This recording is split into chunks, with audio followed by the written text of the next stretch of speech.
Hello students, कैसे हैं आप लोग। देखिए, हम लोग डिटर्मिनर्स के अंतर्गत आर्टिकल्स की बात कर रहे हैं और आर्टिकल्स के अंतर्गत हम लोग द की बात कर रहे थे। देखिए, द को एक डेफिनेट आर्टिकल कहा गया है। इट मीन्स ये उसी नाउन से पहले इस्तेमाल होगा जो कि डेफिनेट होता है। ये सिर्फ डेफिनेट नाउन से पहले ही इस्तेमाल होता है। 3 सेंटेंस आपके सामने हैं। देखिए, फर्स्ट है the monkey in man is still survives. The monkey in man, monkey क्या है हमारे लिए? जी हाँ, नाउन। और इस नाउन से पहले क्या इस्तेमाल हुआ है? जी हाँ, द का यूज हुआ है। द मंकी इन मैन, इंसान के अंदर जो बंदर है, इज स्टिल सर्वाइव्स, वो आज भी जिंदा है। सर्वाइव्स मतलब जीवित रहना, मौजूद रहना। The monkey in man is still survives, इंसान के अंदर का जो बंदर है वो आज भी जीवित है, आज भी जिंदा है। देखिए, मंकी से पहले द का यूज हुआ है। सेंटेंस सही है क्या? जी हाँ, सेंटेंस हमारे लिए सही है। देखिए, मंकी जो है वो एक कॉमन नाउन है और कॉमन नाउन से पहले हम लोग सामान्य तौर पे ए और एन का यूज करते हैं, लेकिन यहां हमने द का यूज किया है। द का यूज क्यों हुआ है, चलिए इसको समझते हैं। एक सेंटेंस मैं आपके सामने लिखता हूं। एक सेंटेंस आपके सामने है, I saw a monkey in a tree. मैंने पेड़ पर एक बंदर देखा। देखिए, नाउन क्या है? जी हाँ, मंकी। इससे पहले हमने क्या इस्तेमाल किया है? जी हाँ, ए का इस्तेमाल किया है। सेंटेंस हमारा सही है। देखिए, इस वक्त मंकी का मतलब बंदर से है और ये एक कॉमन नाउन है। और हमने बात की थी, कोई भी कॉमन नाउन जब पहली बार वाक्य में जिक्र होता है तो ए और एन के साथ ही होता है। I saw a monkey in a tree, मैंने पेड़ पर एक बंदर देखा। मंकी एक कॉमन नाउन है, सिंगुलर फॉर्म में है। पहली बार वाक्य में इसका जिक्र हुआ है तो किसके साथ होगा? जी हाँ, ए और एन के साथ ही होता है। सेंटेंस हमारा सही है। देखिए, इस वक्त मंकी का मतलब बंदर से है, एक कॉमन नाउन है। लेकिन हम लोग अगर फर्स्ट सेंटेंस की बात करें, the monkey in man is still survives, इंसान के अंदर का जो बंदर है वो आज भी जीवित है। देखिए, यहां मंकी का मतलब उस बंदर, उस जानवर से है क्या? जी नहीं। द मंकी इन मैन, इंसान के अंदर का जो बंदर है वो आज भी जीवित है। इस वक्त ये मंकी जो है एक जानवर की बात ना करके एक क्वालिटी को दर्शा रहा है। इस वक्त यहाँ बंदर की क्वालिटी की बात हो रही है। द मंकी इन मैन, इंसान के अंदर का जो बंदर है। इट मीन्स इंसान के अंदर बंदर की जो क्वालिटी है वो आज भी जीवित है। आज भी इंसान के अंदर बंदर की क्वालिटी जीवित है। तो यहाँ मंकी जो कि कॉमन नाउन है वो एक क्वालिटी दर्शाने के लिए इस्तेमाल हो रहा है। अगर इस तरीके से कोई कॉमन नाउन क्वालिटी को दर्शाता है तो वहां फिर हम लोग द का ही यूज करते हैं। नीचे वाला जो सेंटेंस है, I saw a monkey in a tree, मैंने पेड़ पर एक बंदर देखा। यहाँ सिर्फ एक बंदर की बात हो रही है, एक जानवर की बात हो रही है, एक कॉमन नाउन की बात हो रही है, इसलिए हमने ए का यूज किया। कोई भी कॉमन नाउन जो सिंगुलर फॉर्म में हो, पहली बार वाक्य में जब जिक्र होता है तो ए और एन के साथ ही होता है। लेकिन यहाँ मंकी का मतलब बंदर से नहीं है, बंदर की क्वालिटी से है। तो इस तरीके से कोई भी कॉमन नाउन जब किसी क्वालिटी को रेफर करता है तो हम वहां पे द का ही यूज करते हैं। सेकेंड है, the dancer is dead now, उसके अंदर का जो डांसर है वो अब मर चुका है। देखिए, डांसर क्या है हमारे लिए? जी हाँ, नाउन। इससे पहले हमने क्या इस्तेमाल किया है? द का। देखिए, अब डांसर कॉमन नाउन है या एक क्वालिटी को रिप्रेजेंट कर रहा है। द डांसर इन हर, उसके अंदर का जो डांसर है वो अब खत्म हो चुका है। यानी कि यहाँ डांसर से मतलब उसकी क्वालिटी से है। उसके अंदर डांसर की जो क्वालिटी है वो खत्म हो चुकी है। The dancer in her is dead now, यहां डांसर जो है उस क्वालिटी की बात कर रहा है, इसलिए हमारा सेंटेंस सही है। थर्ड सेंटेंस है, the student in him is still alive. The student in him, उसके अंदर का जो विद्यार्थी है, इज स्टिल अलाइव, वो आज भी अलाइव, जीवित है, जिंदा है। देखिए, स्टूडेंट क्या है हमारे लिए? नाउन। और इससे पहले हमने क्या इस्तेमाल किया है? द का। देखिए, स्टूडेंट कॉमन नाउन है, लेकिन इस वक्त ये कॉमन नाउन क्या दर्शा रहा है यहाँ पर? जी हाँ, ये एक विद्यार्थी की बात ना करके विद्यार्थी की क्वालिटी की बात कर रहा है, उसकी क्वालिटी को दर्शा रहा है कि उसके अंदर जो विद्यार्थी जो है वो आज भी जीवित है। यानी कि स्टूडेंट की क्वालिटी उसके अंदर आज भी जीवित है, इसलिए हमारा सेंटेंस सही है। यहां पर ये तीनों ही कॉमन नाउन जो हैं अपना अर्थ बदल रहे हैं, एक क्वालिटी की बात कर रहे हैं। इस तरीके से कोई कॉमन नाउन जब क्वालिटी को रेफर करता है तो हम लोग द का ही यूज करते हैं। तो हम कह सकते हैं द इज यूज, द का प्रयोग करते हैं before a singular countable noun, एक वचन के काउंटेबल नाउन के साथ, टू डिनोट ए क्वालिटी, एक क्वालिटी को डिनोट करने के लिए। डिनोट प्रदर्शित करना या दर्शाना। कोई भी सिंगुलर काउंटेबल नाउन अपने आप में क्वालिटी को दर्शाएगा तो उससे पहले हम द का ही यूज करते हैं। ठीक, चलिए आगे बढ़ते हैं। देखिए, जब हम लोग एडजेक्टिव्स पढ़ रहे थे उस समय हमने बात की थी कि अगर नाउन से पहले कोई एडजेक्टिव हो, और वो एडजेक्टिव अपनी सुपरलेटिव डिग्री में हो। एडजेक्टिव्स को हमने 3 डिग्रीज में डिवाइड किया था, पॉजिटिव, कंपैरेटिव और सुपरलेटिव। अगर नाउन से पहले कोई एडजेक्टिव है और वो सुपरलेटिव डिग्री में है तो उस सुपरलेटिव डिग्री से पहले हम लोग क्या इस्तेमाल करेंगे? जी हाँ, द का ही यूज करेंगे। कोई भी एडजेक्टिव अगर अपनी सुपरलेटिव फॉर्म में है, सुपरलेटिव डिग्री में है, तो उससे पहले हम लोग द का ही यूज करते हैं। जैसे कुछ एग्जाम्पल्स आपके सामने हैं। द बेस्ट बुक, देखिए बुक हमारा क्या है? जी हाँ, नाउन। बेस्ट किसके लिए आ रहा है? बुक के लिए। क्या बना? एडजेक्टिव। और ये एडजेक्टिव जो है वो कौन सी फॉर्म में है? जी हाँ, सुपरलेटिव डिग्री में है, सुपरलेटिव फॉर्म में है, इसलिए इससे पहले क्या इस्तेमाल हो गया? द का यूज हुआ है। यानी कोई भी एडजेक्टिव अगर अपने सुपरलेटिव डिग्री में है तो उससे पहले हम लोग द का ही यूज करते हैं। नेक्स्ट है द मोस्ट ब्यूटीफुल फ्लावर, सबसे सुंदर फूल। देखिए फ्लावर हमारा क्या है? जी हाँ, नाउन। और द मोस्ट ब्यूटीफुल क्या है? द मोस्ट ब्यूटीफुल इस फ्लावर के लिए आ गया। ब्यूटीफुल एडजेक्टिव है और ब्यूटीफुल की ही डिग्री बनती है मोस्ट ब्यूटीफुल, सुपरलेटिव डिग्री में है, इसलिए इससे पहले क्या इस्तेमाल हुआ है? जी हाँ, द का यूज हुआ है। नेक्स्ट है one of the busiest man. देखिए मैन हमारा क्या है? नाउन। इससे पहले क्या है? बिजिएस्ट किसके लिए आ रहा है? मैन के लिए। क्या बना? एडजेक्टिव। और ये कौन सी फॉर्म में है? Busy, busier, busiest, superlative form में है, सुपरलेटिव डिग्री में है, तो क्या इस्तेमाल हुआ उससे पहले? जी हाँ, द का ही यूज होता है। कोई भी एडजेक्टिव अगर अपनी सुपरलेटिव फॉर्म में है तो उससे पहले हम लोग द का ही यूज करते हैं। नेक्स्ट है one of the most useful animals. Animals हमारा क्या है? नाउन। उससे पहले क्या है? यूजफुल क्या है हमारे लिए? जी हाँ, एडजेक्टिव। और ये एडजेक्टिव कौन सी फॉर्म में है? मोस्ट यूजफुल, सुपरलेटिव फॉर्म में है, इससे पहले क्या इस्तेमाल हो गया? जी हाँ, द का यूज हुआ है। तो इस तरीके से कोई भी एडजेक्टिव हमारे पास मौजूद हो जो कि सुपरलेटिव डिग्री में हो तो उससे पहले हम लोग हमेशा किसका इस्तेमाल करेंगे? द का ही यूज करते हैं। देखिए यहाँ एक चीज पर ध्यान दीजिएगा, जरूरी नहीं है कि नाउन जो है वो एडजेक्टिव के बाद में मौजूद हो। एडजेक्टिव होना चाहिए जो कि सुपरलेटिव फॉर्म में हो, चाहे वो नाउन से पहले यानी कि एट्रीब्यूटिव पोजीशन पे हो या फिर प्रेडिकेटिव पोजीशन पे हो। जैसे अगर मैं ये लिखूं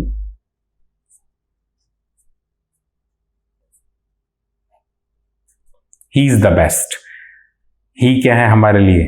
जी हाँ, प्रोनाउन। और ये बेस्ट जो है किसके लिए आ रहा है? जी हाँ, इस ही के लिए, इस प्रोनाउन के लिए। क्या बना हमारे लिए? एडजेक्टिव।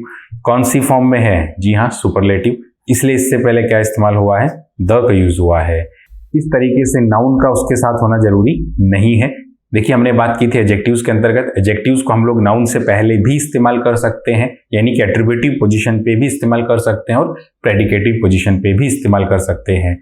चाहे वो किसी भी पोजीशन पे हो, अगर वो सुपरलेटिव डिग्री में है तो हम लोग द का यूज करेंगे। जैसे बेस्ट हमारा यहाँ पर क्या है? जी हाँ, बीच में वर्ब आके अलग कर रही है, तो ये कौन सी पोजीशन हो गई?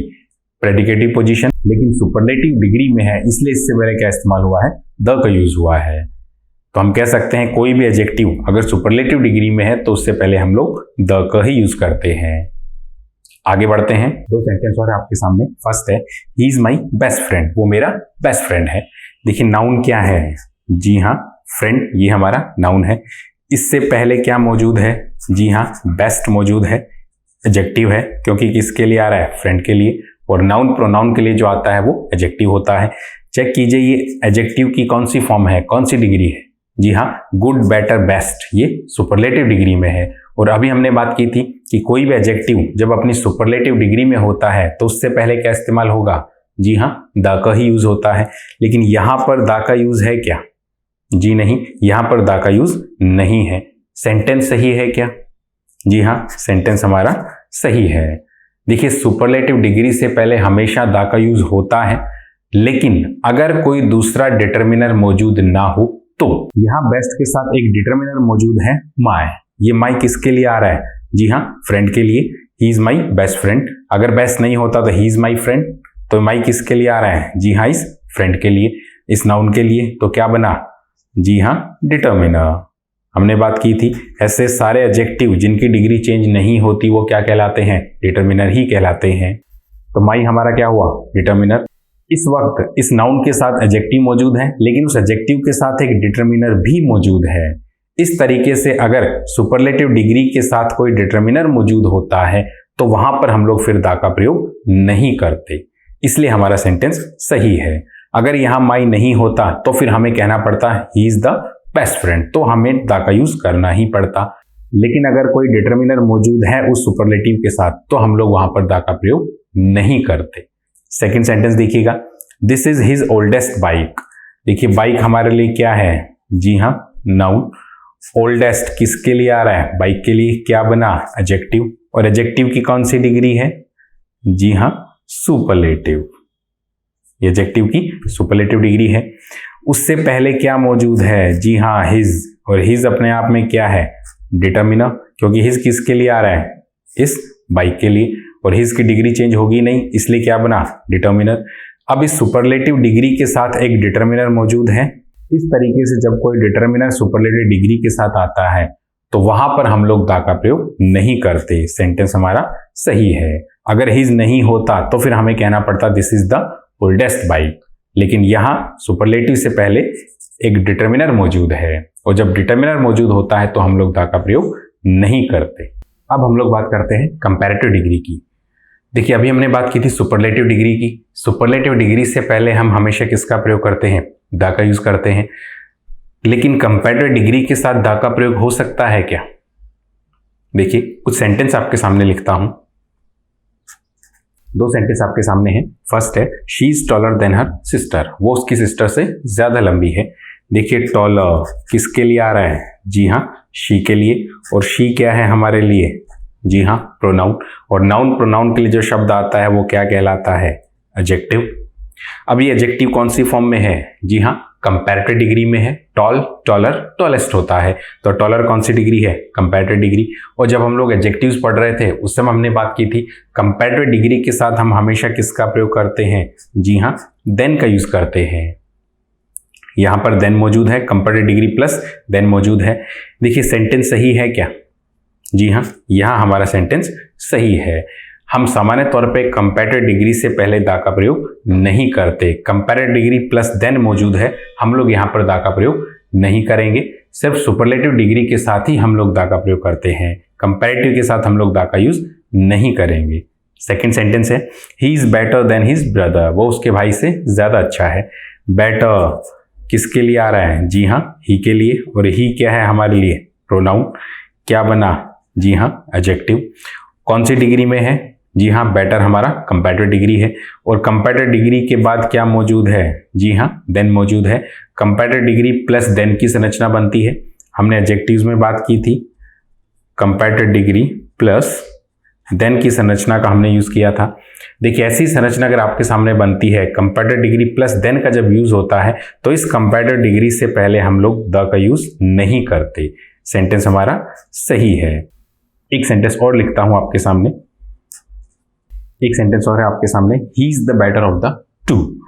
देखिए बेटर किसके लिए आ रहा है, जी हाँ ही के लिए, इस प्रोनाउन के लिए, क्या बनेगा एडजेक्टिव। कौन सी डिग्री में है बेटर, जी हाँ comparative, good better best comparative degree में है। इससे पहले यहां पर हमने क्या यूज किया है, अब हमने द का यूज किया है। सेंटेंस सही है क्या, जी हाँ ये सेंटेंस हमारा सही है। देखिए ऊपर भी बेटर है लेकिन उससे पहले हमने द का यूज नहीं किया। यहां भी बेटर है लेकिन यहां हमने द का यूज किया है और सेंटेंस हमारा सही है। देखिए ऊपर जो था बेटर के बाद में क्या मौजूद है, देन मौजूद है, यानी कंपैरेटिव डिग्री प्लस देन की संरचना मौजूद है।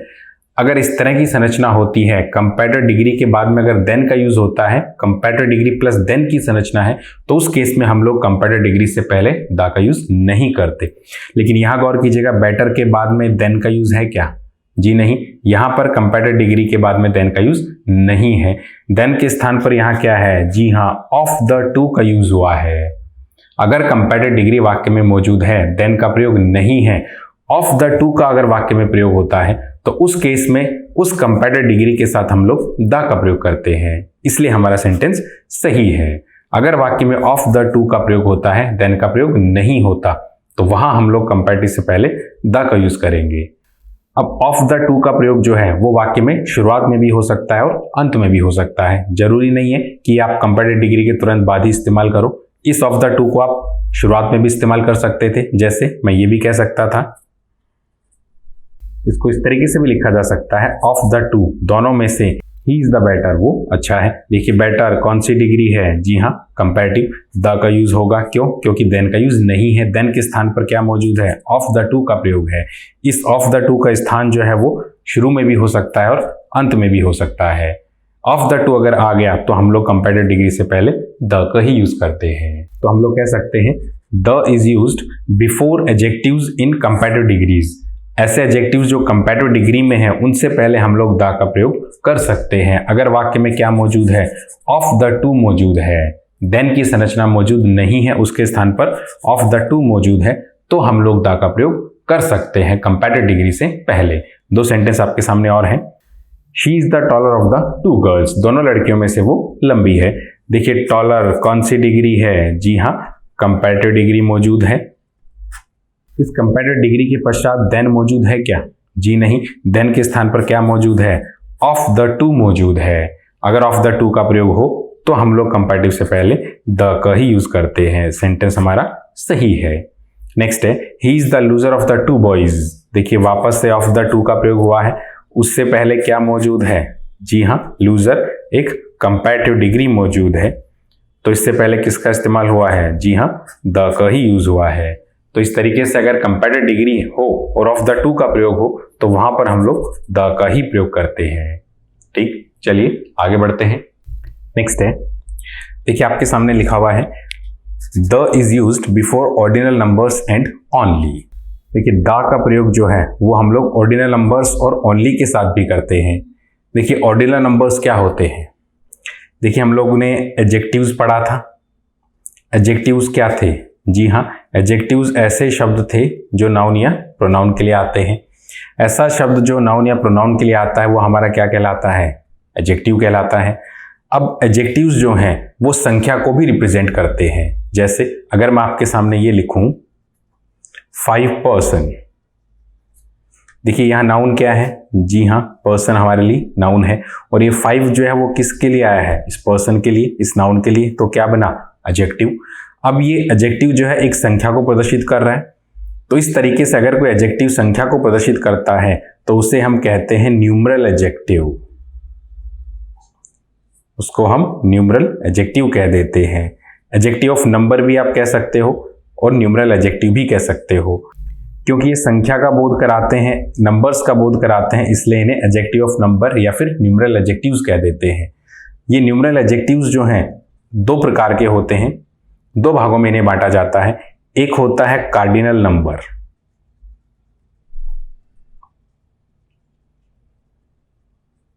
और एक होता है ऑर्डिनल नंबर। कार्डिनल नंबर और ऑर्डिनल नंबर, इन्हें दो भागों में बांटा जाता है।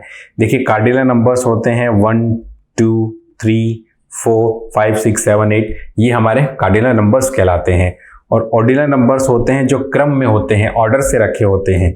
जैसे हम लोग कह देते हैं first, second, third, fourth, fifth, sixth, इस तरीके से जो होते हैं वो हमारे ऑर्डिनल नंबर होते हैं। जो ऑर्डर क्रम को दर्शाते हैं वो ऑर्डिनल नंबर हैं और जो केवल संख्या को दर्शाते हैं वो कार्डिनल नंबर्स कहलाते हैं।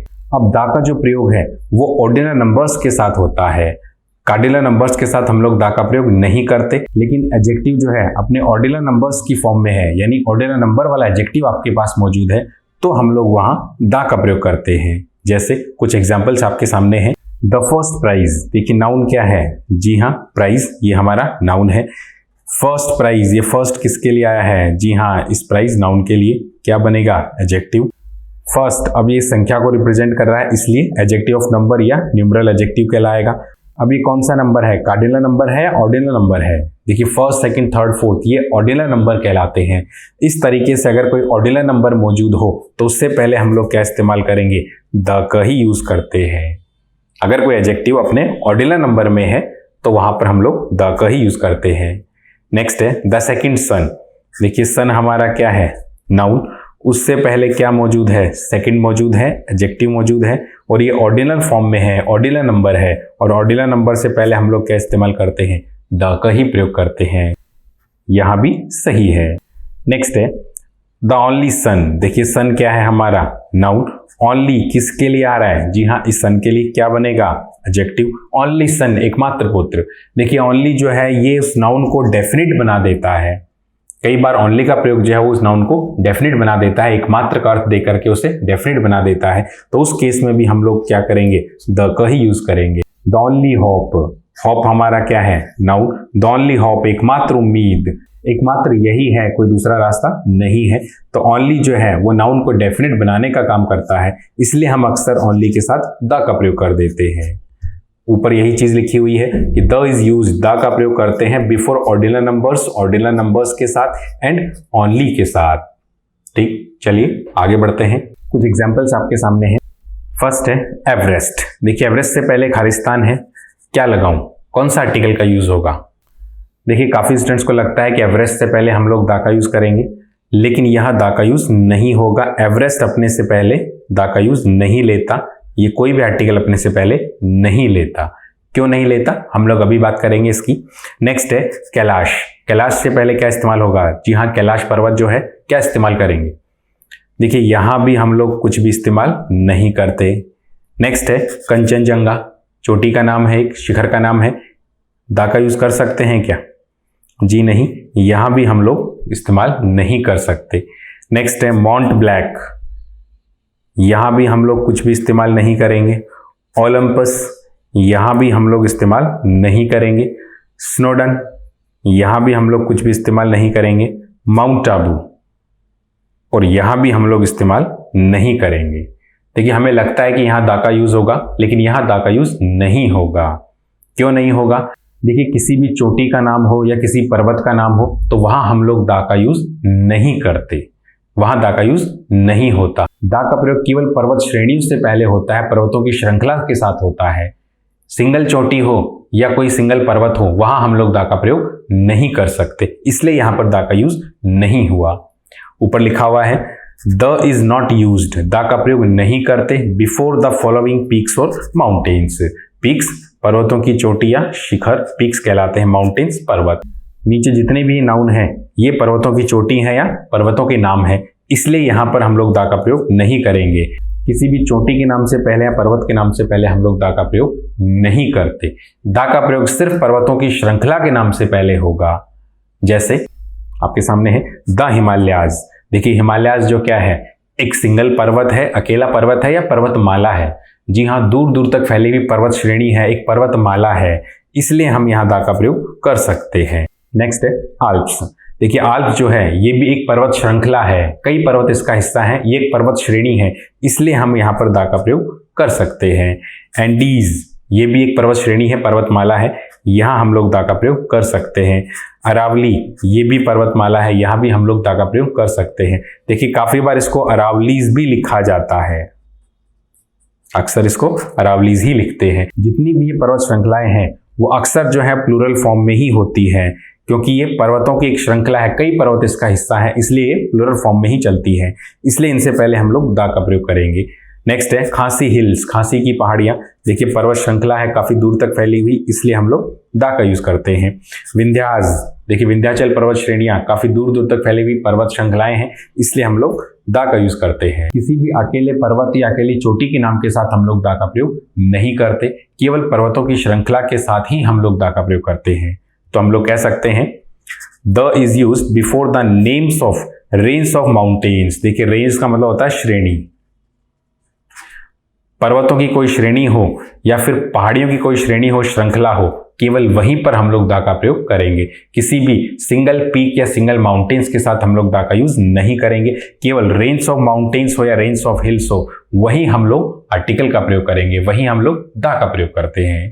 ठीक, तो आगे से इस चीज का ध्यान रखिएगा, सिंगल पर्वत सिंगल चोटी कुछ भी इस्तेमाल नहीं होगा, केवल पर्वतों की श्रृंखला हो या पर्वतमाला हो, वहीं हम लोग दा का प्रयोग करेंगे। चलिए आगे बढ़ते हैं। आपके सामने लिखा हुआ है the is not use before individual islands. देखिए कोई भी इंडिविजुअल आइलैंड्स हो, कोई अकेला आइलैंड हो, आइलैंड मतलब द्वीप, कोई भी इंडिविजुअल आइलैंड हो, अकेला द्वीप हो, तो उस द्वीप के साथ हम लोग द का प्रयोग नहीं करते। जैसे उदाहरण आपके सामने है माल्टा। देखिए ये एक द्वीप का नाम है, इससे पहले हम लोग आर्टिकल का यूज नहीं करेंगे, द का यूज नहीं करेंगे। बरमूडा, ये भी अकेला द्वीप है, इससे पहले भी हम लोग आर्टिकल का यूज नहीं करेंगे।